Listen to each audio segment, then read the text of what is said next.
Captain Sarah Chen had seen many strange things during her 5 years aboard the merchant vessel Wandering Star, but nothing quite prepared her for the sight of a 7-foot-tall reptilian alien frantically trying to hide behind a cargo container while shedding what appeared to be military armor pieces.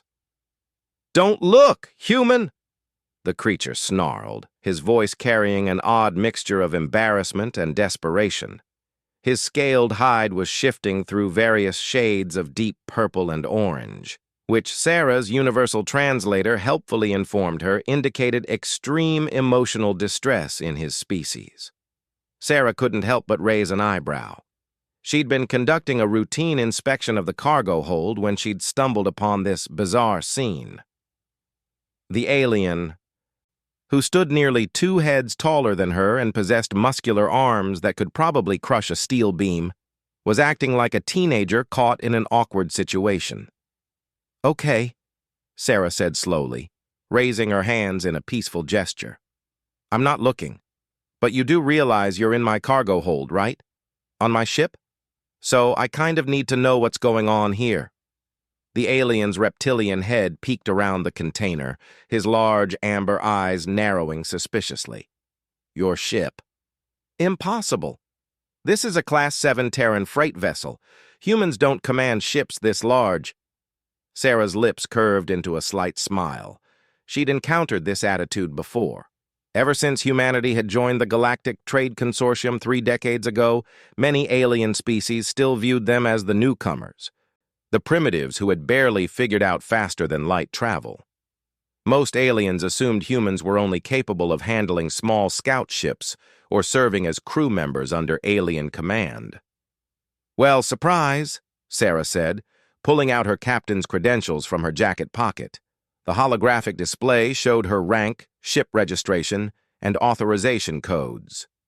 "Captain Sarah Chen, commanding officer of the Wandering Star." "And you are?" The alien's color shifted to a deeper shade of orange, which Sarah interpreted as increased embarrassment. He straightened up slightly, though he was still trying to cover himself with pieces of his discarded armor. "Zixtar of the Crimson Talon Mercenary Company. There was a malfunction with my environmental suit during the boarding process." Sarah glanced around the cargo hold and noticed several things that didn't quite add up. First, there was no sign of forced entry. Second, the cargo containers appeared undisturbed. Third, Zixtar's malfunction seemed to involve him systematically removing each piece of his armor and weapon harnesses, not the random failure pattern she'd expect from a genuine equipment malfunction. "Boarding process?" Sarah asked. "Zixtar, I hate to break it to you, but we're currently in deep space, about 3 days out from the Kepler station. There's no other ship for light years around us." Zixtar's eyes widened, and his color shifted to what Sarah could only describe as shocked yellow-green. "That's impossible. My squad and I boarded a consortium vessel carrying illegal weapons to the Outer Rim. We were conducting a lawful seizure under the authority of the Mercenary Guild." Sarah felt a chill run down her spine. The Crimson Talon Mercenary Company was well known throughout the sector. They were one of the most feared and respected mercenary units in the galaxy, specializing in ship seizures and high-value cargo recovery. Their reputation was built on their efficiency, their advanced technology, and their complete ruthlessness when dealing with resistance.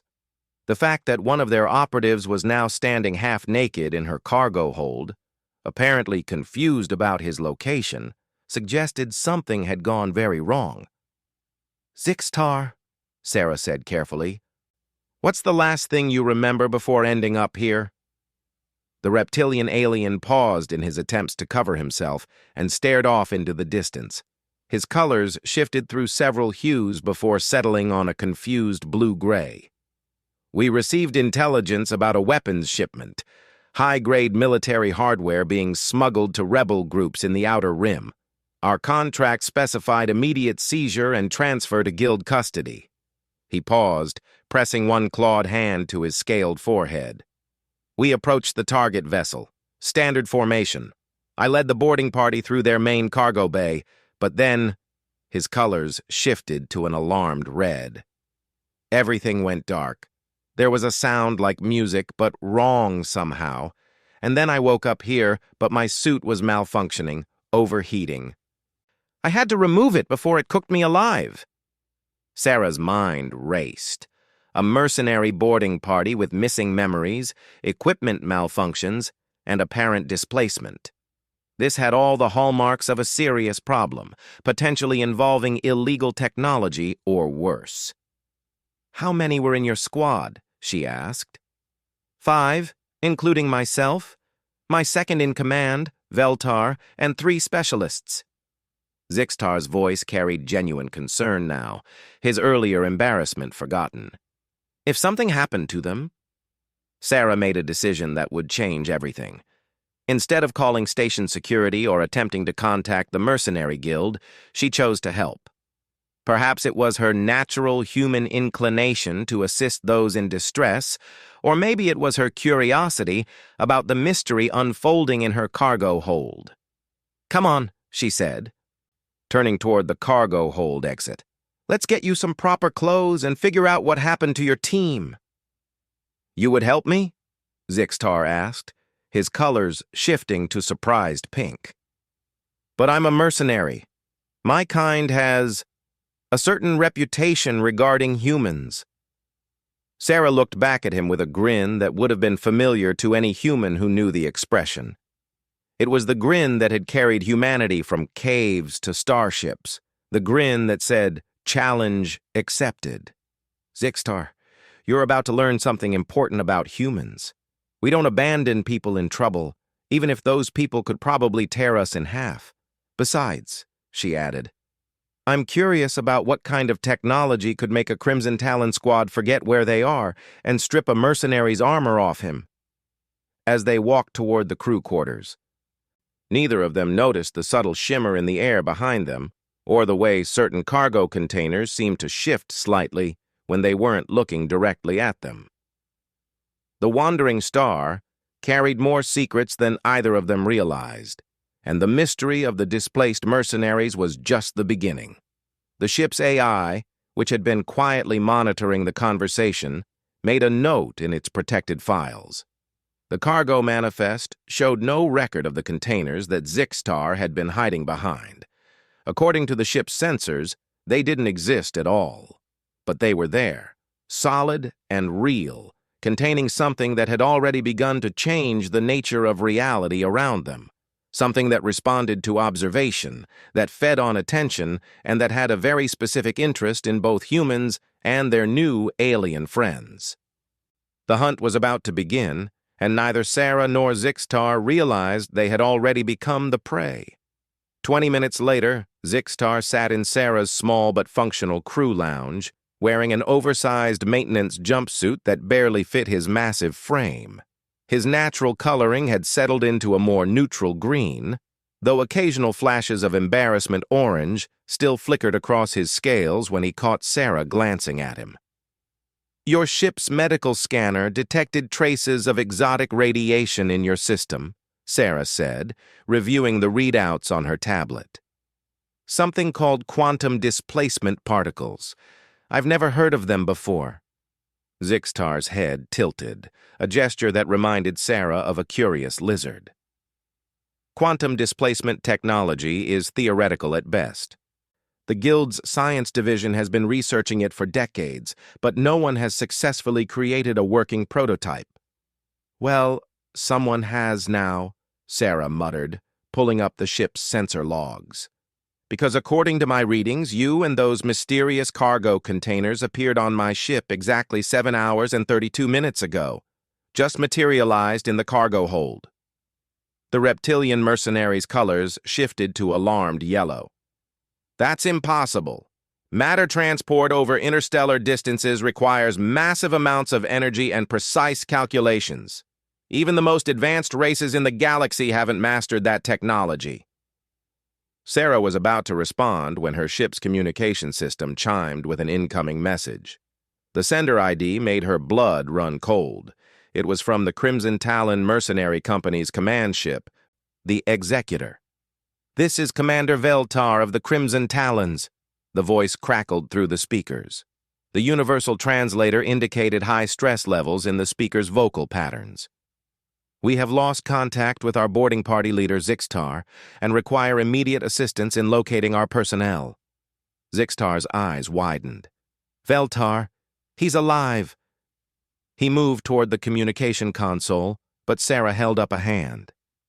Wait, she said quietly. Something's not right about this. What do you mean? That's my second in command. We need to respond immediately. Sarah pulled up the sensor readings again, her human intuition picking up on details that Zixtar's relief had caused him to miss. Zixtar, look at the transmission source. According to my navigation computer, that signal is coming from a location that's physically impossible. She highlighted the coordinates on her display. The source is listed as being in the same exact position as my ship. The signal isn't coming from another vessel. It's coming from inside the wandering star. Zixtar's coloring immediately shifted to dangerous red, his mercenary instincts finally overriding his emotional response. That means either your sensors are malfunctioning or something on board this ship is mimicking our communication protocols. The transmission continued. Captain of the human vessel, we are authorized to board and search your ship under Galactic Trade Consortium regulations regarding stolen military hardware. Prepare to be boarded in 10 minutes. Sarah's expression hardened. She'd dealt with enough bureaucratic harassment over the years to recognize a shakedown when she heard one. But more importantly, her ship's AI was displaying a warning that made her stomach drop. Zixtar, she said slowly. My ship's computer just informed me that there are no other vessels within 3 light-years of our current position. Whatever is sending that transmission is definitely on board with us. The mercenary stood up, his natural fighting instincts taking over. Even without his armor and weapons, he looked formidable. We need to find my squad members. If something hostile is impersonating them, Sarah was already moving toward the ship's armory. Right. But first, we need to understand what we're dealing with. My ship's sensors are showing some very strange readings from the cargo hold where I found you. She handed Zixtar a human-made plasma rifle, which looked almost toy-like in his massive claws. Can you use this? Zixtar examined the weapon with professional appreciation. Crude, but effective. Your people's weapons prioritize reliability over sophistication. I can work with this. They made their way back toward the cargo hold, but as they walked through the ship's corridors, Sarah noticed something that made her skin crawl. The walls themselves seemed to be shifting slightly, as if the very structure of her ship was changing when she wasn't looking directly at it. Zixtar, she whispered, don't look directly at the walls. Use your peripheral vision. Tell me what you see. The reptilian alien's color shifted to confused blue-green as he followed her instructions. After a moment, his hue changed to shocked yellow. The corridor is changing. The layout is different from when we walked through here before, but when I look directly at it, everything appears normal. Sarah felt a chill that had nothing to do with the ship's environmental systems. That's what I was afraid of. Whatever brought you here isn't just using quantum displacement technology. It's altering reality itself. They reached the cargo hold entrance, and Sarah paused with her hand on the door controls. Before we go in there, I need to know. What was your squad's mission really about? What kind of weapons were you supposedly recovering? Zixtar's colors flickered through several hues before settling on reluctant honesty purple. The intelligence report mentioned experimental consciousness-affecting devices, technology that could alter memory, perception, and even identity. The Guild was concerned about such weapons falling into the hands of rebel groups. And you didn't think to mention this earlier because such technology is supposed to be impossible to create. Consciousness is too complex, too individual to each species. There's no universal way to affect it across different alien physiologies. Sarah stared at him for a moment, then began to laugh. It wasn't a pleasant sound. Zixtar, you just described exactly what humans excel at. We've been dealing with consciousness-affecting technology for centuries. We call it art, music, storytelling, and theater. We've been changing how people think and feel since before we left our home planet. The realization hit them both at the same time. Whatever was in those cargo containers wasn't just alien technology. It was something that had learned from humans, that had taken humanity's natural gift for affecting consciousness and amplified it beyond anything the galaxy had ever seen. "The containers," Zixtar said quietly. "When I was hiding behind them, they felt warm, almost alive. And there was a sound, so faint I thought I was imagining it. Like singing, but in harmonies no throat could produce." Sarah activated the door controls, and they stepped into the cargo hold. What they found defied everything they thought they knew about reality. The containers were still there, but now they were glowing with a soft, pulsing light that seemed to respond to their presence. And standing around them, in perfect formation, were 4 figures in Crimson Talon armor. "Zixtar," one of them called out, and even through the helmet's voice modulator, the relief was audible. "Thank the Void. You're safe. We've been searching for you." But Sarah noticed what Zixtar, in his relief, did not. The 4 armored figures cast no shadows despite the bright overhead lighting. And when she looked at them through her peripheral vision, their positions shifted constantly, as if they were multiple overlapping images of the same figures existing in the same space. "Don't look directly at them," she whispered urgently to Zixtar. "They're not real." The figures turned toward her in perfect synchronization, their helmet visors reflecting her face back at her in impossible ways. When the lead figure spoke, its voice carried harmonics that no single throat should have been able to produce. "Ah, the human notices. How delightfully perceptive. We were wondering when someone would realize what was happening here." The containers pulsed brighter, and Sarah felt something trying to push its way into her mind, offering visions of wealth, power, and knowledge beyond imagination. But her human stubbornness, the same trait that had carried her species to the stars, pushed back. "What are you?" she demanded. "We are what happens when consciousness itself becomes a weapon," the false Veltar replied. "And you, dear humans, have taught us so very much about how to make people see exactly what we want them to see." The hunt was no longer just beginning. It had been going on since the moment Zixtar materialized in her cargo hold. And Sarah was starting to understand that she and her alien companion weren't just prey anymore. They were about to become the hunters. The false Crimson Talon squad members began to move with liquid grace, their armor flowing like mercury as they advanced. Sarah grabbed Zixtar's arm and pulled him back toward the cargo hold exit, but the doorway had vanished, replaced by solid wall. "The ship is compromised," Sarah said, her mind racing through possibilities. "Whatever these things are, they're rewriting reality around us."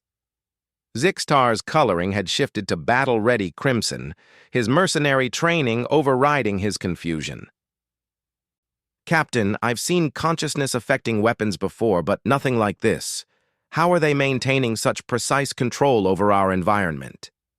Sarah's eyes narrowed as she studied the glowing containers. Something about their pulsing rhythm seemed familiar, almost musical. "They're not controlling our environment. They're controlling our perception of it. The ship is probably fine, but they're making us see what they want us to see." The lead false Veltar tilted his head in a gesture that was almost appreciative. "Clever, for a primitive species. Yes, we learned from your kind's remarkable ability to create shared illusions through story and song. But we have improved upon your methods considerably." "What do you want?" Sarah demanded, raising her plasma rifle. "Want?"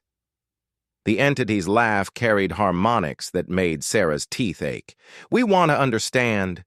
Your species possesses something unique in the galaxy, the ability to make others believe in realities that don't exist. You call it imagination, creativity, hope. We call it the most powerful weapon we've ever encountered."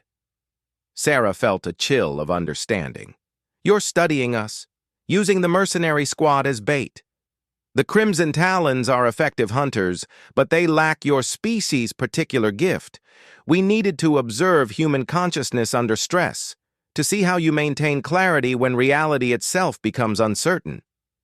Zixtar's color shifted to confused orange. What gift? Humans are barely more than primitives. They've only had faster-than-light travel for 3 decades.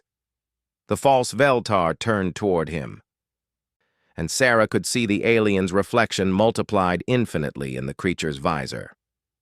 Tell him, Captain Chen, explain to your reptilian friend why every major power in the galaxy is simultaneously fascinated and terrified by your kind. Sarah kept her weapon trained on the entities while she spoke. It's not about our technology, Zixtar. It's about how we think. Most alien species process reality in very structured ways. You see what's there, you respond to what exists. But humans... She paused, a grim smile crossing her face. Humans are really good at believing in things that don't exist yet. We envision better futures and then make them real, she continued. We imagine solutions to impossible problems and then figure out how to implement them. We tell stories about heroes who never existed and then try to become those heroes ourselves. Zixtar's coloring shifted through several hues before settling on alarmed yellow. That's why the Guild is afraid of your expansion. Not because of your ships or weapons, but because of how you make others think. Precisely, the false Veltar agreed. And now we will take that gift and amplify it across the galaxy. Imagine entire civilizations believing in realities we create for them, seeing threats and opportunities that exist only in our design. Sarah felt the familiar surge of human stubbornness that had carried her species from stone tools to starships. There's just one problem with your plan. Oh? And what might that be? You're thinking like a predator. You want to control what people believe, but humans don't work that way. We share our stories. We build on each other's imagination. We make our dreams collaborative. She looked directly at the lead entity, refusing to be intimidated by its shifting, impossible form. You can copy our techniques, but you can't copy our spirit. Sarah turned to Zixtar, whose colors had shifted to attentive blue-green. Do you remember the story your people tell about the Great Hunt? When your ancestors tracked the void spirits across the void between stars? Zixtar's color brightened. Of course. Every hatchling knows that tale, but it's just mythology. Is it? Sarah asked. Or is it a true story told in the language of legend? Your people did hunt something across space, something that existed in the spaces between reality and dream. They cornered it, defeated it, and trapped it. The question is, what did they trap it in? The false Crimson Talon figures suddenly stopped advancing. For the first time since the confrontation began, they seemed uncertain. Sarah continued, her voice gaining strength. They trapped it in stories, didn't they? In tales told around fires and in ceremonies passed down through generations. They made it into mythology so it could never fully exist in reality again. Zixtar's colors blazed through rapid shifts before settling on excited gold. The containers. They're not storage units. They're story prisons. My ancestors' legends made real. And now, Sarah said, raising her plasma rifle with renewed purpose, we're going to finish what your people started, but we're going to do it the human way. Instead of firing at the entities, Sarah aimed at the nearest cargo container. Zixtar, start telling me the real version of the Great Hunt story. Every detail you can remember, out loud. But, Captain, if the containers are breached... Trust me, sometimes the only way to fight a story is with a better story. As Zixtar began to speak in his people's ancient ceremonial language, something extraordinary happened. The false Crimson Talon figures began to flicker, their forms becoming unstable. The entities inside the containers were being forced back into the narrative framework that had originally contained them, but Sarah's human imagination was already working on the next part of the solution. "Computer, activate ship-wide communication. I'm going to broadcast something." "What are you doing?" Zixtar asked, even as he continued his recitation. "Something that would never occur to these entities," Sarah replied, keying her communicator to reach every inhabited system within 50 light years. "I'm going to tell everyone exactly what happened here. The truth, the whole story. And I'm going to make it so interesting that people will want to retell it." She began to speak into the communicator, her voice carrying across space to merchant vessels, space stations, and planetary communication networks. She told the story of a human captain and an alien mercenary who discovered ancient entities trying to weaponize consciousness itself. She described their battle, their victory, and the importance of sharing stories rather than hoarding them. The entities screamed, a sound that existed only in the mind but felt like reality tearing. They had learned to create illusions and control perception, but they had never understood the true power of human storytelling. That the best stories become stronger when they're shared, that imagination multiplies when it's collaborative, and that hope becomes unstoppable when it's given freely to others. The false Crimson Talon figures dissolved entirely, and the containers began to crack as the entities found themselves being pulled back into the narrative prison that had held them for millennia. But this time, the prison was stronger because it was no longer maintained by just one species' mythology. Now, it was part of human folklore too, shared across the galaxy and growing stronger with each retelling. As the crisis ended and reality reasserted itself around them, Zixtar found himself looking at Captain Sarah Chen with newfound respect. His coloring had settled into what could only be described as grateful purple. "Your people are terrifying," he said finally. Sarah laughed, the sound carrying genuine warmth for the first time since this whole adventure began. "We prefer to think of ourselves as creatively persistent. And Zixtar? You're welcome to join my crew if you want.